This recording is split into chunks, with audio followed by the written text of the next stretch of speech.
des clips et des écrits, même sur nos sentiers de vertu. Ça semble sonner faux, quelque chose me dérange. Les poètes plus que semblaient étaient des traîtres, ils savaient tant de choses. Je commençais à le voir et lire. Pourquoi l'on me taisait? Je semblais être précieuse et jalousée. Le combat n'était pourtant pas sur un voile d'or que portait la lune, mais en son soleil qui malgré tout faisait des siennes. Oh, mon maestro, que t'arrive-t-il? Et pourquoi tous voudraient-ils être à ma place?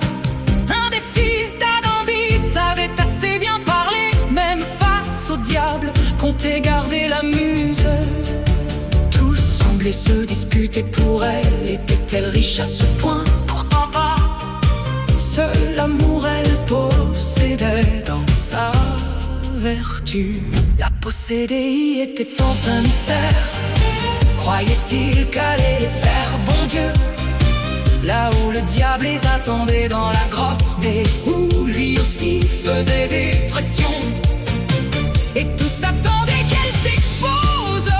Les filles, anciens garçons, je le rappelle, pas des alphas. Et ça les mettait en colère à s'en faire sorcières, même aux sirènes infidèles. Toutes n'étaient bons princes, mais tout ça était de leur faiblesse. Et ils semblaient l'ignorer de vive voix ce jour, depuis que je relibérais du savoir en complément. Le paradis d'ici, pauvre terre sous ma lune, qui n'allait peut-être pas tarder à brûler, dans une bienséance liturgique, vidant de son sol les parasites urticants.